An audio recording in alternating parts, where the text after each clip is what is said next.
अहम खबर आपको दें, कनाडा के वजीर आजम जस्टिन ट्रूडो ने इस्तीफा दे दिया है। इंडिया इस काबिल हो गया, उसने अपने आप को इस काबिल कर दिया कि कनाडा जैसे इतने डेवलप कंट्री को उसने जवाब दे दिया कि उसने उसका सफीर निकाला, इन्होंने इसका सफीर निकाल दिया। बड़ी बात है, कनाडा के प्राइम मिनिस्टर ने को पहला झटका दे दिया। अब देखते हैं कि क्या होता है। लेकिन मैं जैसे आपको बता रहा था कि इंडिया के लिए बड़ी मजे की बात हो गई है। दुनिया के सारे लीडर जा रहे हैं सिवाय नरेंद्र मोदी के। सिर्फ मोदी साहब खड़ा है अपनी जगह पे। ठीक है जी, मोदी साहब जो है वो सही टका के अपनी किस्मत जो है उसको एंजॉय कर रहा है। आपकी हुकूमत तो पैसे देकर कनाडा, अमेरिका और पाकिस्तान में बंदे भी मरवा देती है। हिंदू इंतहा पसंदी का जो जहरीला आपका एक नाग है ना, उसको निकाल कर आप बाहर करते। ट्रूडो जो है उसने अपनी पार्टी से भी रिजाइन कर दिया और वो कह रहा है कि मैं जाहिर बात है इलेक्शन भी नहीं लड़ रहा। और अब एक नया आएगा लीडर। बड़ा एक ड्रामेटिक फॉल है। जस्टिन ट्रूडो का डाउनफॉल स्टेज सेट किया है उनकी उस लड़ाई ने जो उन्होंने इंडिया और प्राइम मिनिस्टर नरेंद्र मोदी के साथ लड़ी।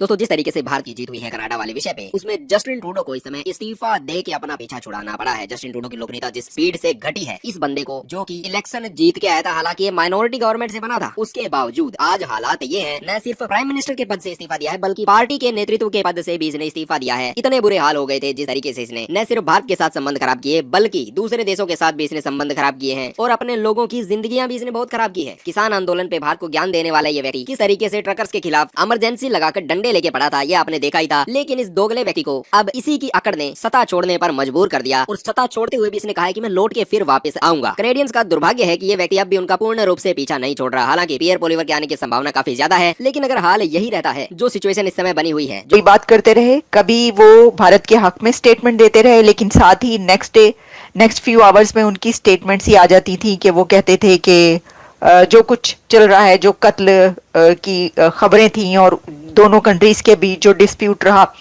जो कॉन्फ्लिक्ट रहा, उसके ऊपर उनकी एक और खबर आ जाती थी। यानी इस तरह के हालात रहे कि जस्टिन ट्रूडो बैकफुट पर जाते नजर आए कई बार, लेकिन उन्होंने ये लड़ाई तब भी नहीं छोड़ी और फिर वो इस मामले को उठाकर अमेरिका लेकर आए। लेकिन बैड लक ये हुई जस्टिन ट्रूडो के साथ कि जिस अमेरिका के पास यहां पर वो अपना वो कॉन्फ्लिक्ट उठाकर लेकर आए थे कि इसको हल कराएं, इसी अमेरिका की तरफ से, यहीं से जो प्रेसिडेंट इलेक्ट डोनाल्ड ट्रंप है, उन्होंने कहा कि आप गवर्नर बन जाएं और कनाडा को एक स्टेट बना दें अमेरिका की। तो इस वजह से उनके ऊपर डबल प्रेशर आ गया, क्योंकि जस्टिन ट्रूडो के डेप्यूटी प्राइम मिनिस्टर और उनकी पार्टी के कुछ और लीडर्स की तरफ से उनके ऊपर यह प्रेशर डाला जा रहा था कि आपने कुछ इश्यूज को सही तरीके से टैकल नहीं किया, जिसमें उनके ऊपर यह प्रेशर था कि आपने इंडिया के साथ रिलेशंस को सही नहीं रखा और इंडिया के साथ जो इश्यू आपने क्रिएट किया या जो इश्यू क्रिएट हुआ उसको आप सही तरीके से अच्छे तरह नहीं हल कर पाए, उसको आप उस कॉन्फ्लिक्ट को रिजॉल्व भी नहीं कर पाए, उसका कोई रिजल्ट भी अपने कंट्री के हक में नहीं निकाल पाए और आपने बिला वजह की बदनामी भी मोल ली और बिला वजह के आपने एक झगड़ा भी पाल लिया इंडिया के साथ। तो क्या एक इतनी बड़ी इकोनॉमी, दुनिया की सबसे बड़ी जमहूरियत, डेमोक्रेसी और दुनिया के एक सबसे बड़े लीडर नरेंद्र मोदी के साथ ये जो उन्होंने एक झगड़ा खड़ा किया, इस वजह से उनका ये डाउनफॉल है। देखें, इसके अंदर बातें ये की जा रही हैं जो मैं आपको बता रही हूं। जब भी कुछ ऐसा नजर आता है तो उसमें बहुत सारी चीजें होती हैं और अभी का ये जो है, एक और बात कही गई है उनके डेप्यूटी प्राइम मिनिस्टर की तरफ से और उनके उन लीडर्स की तरफ से, ट्रूडो के जो उनके पार्टी लीडर्स हैं उनकी तरफ से ये भी कहा गया है कि आपने अमेरिका के साथ जो टैरिफ का मामला था वो भी सही तरीके से हल नहीं किया।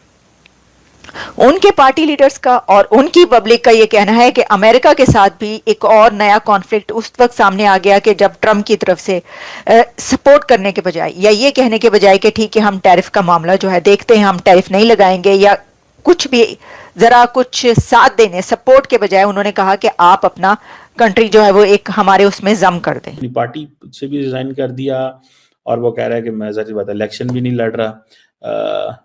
और अब एक नया आएगा लीडर।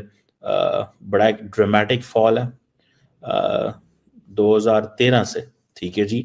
और क्लाइमेट चेंज के ऊपर भी बात करते रहे, social programmes, Canadian middle class, economy, immigration, बहुत कुछ। फिर आखिरी ये ट्रम्प ने जो उनकी बुरे हालात किए हैं, ट्रूडो के भी सिरे चढ़ गए हैं मेरे ख्याल से।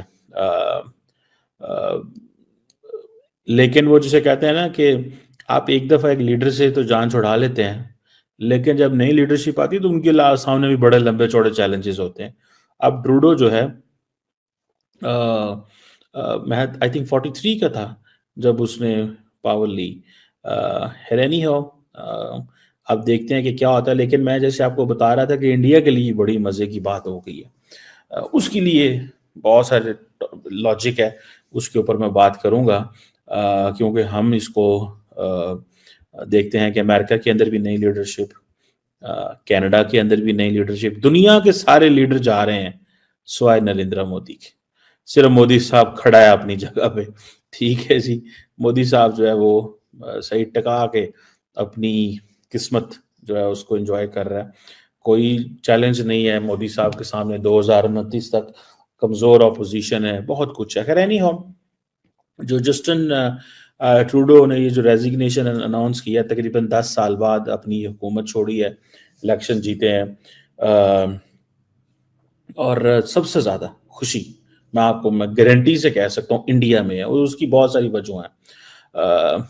और हो सकता है कि एक बड़ी तादाद में इंडियंस यही कहते हों कि बस जिनने भी मोदी साहब ने पंगा लिया फारग हुआ है, जिसने भी मोदी साहब के सामने खड़ा हुआ है वो उड़ गया, ख़त्म हो गया। खैर नहीं हो, ये जो ट्रूडो साहब का प्राइम मिनिस्टर बनना और सारा करना, और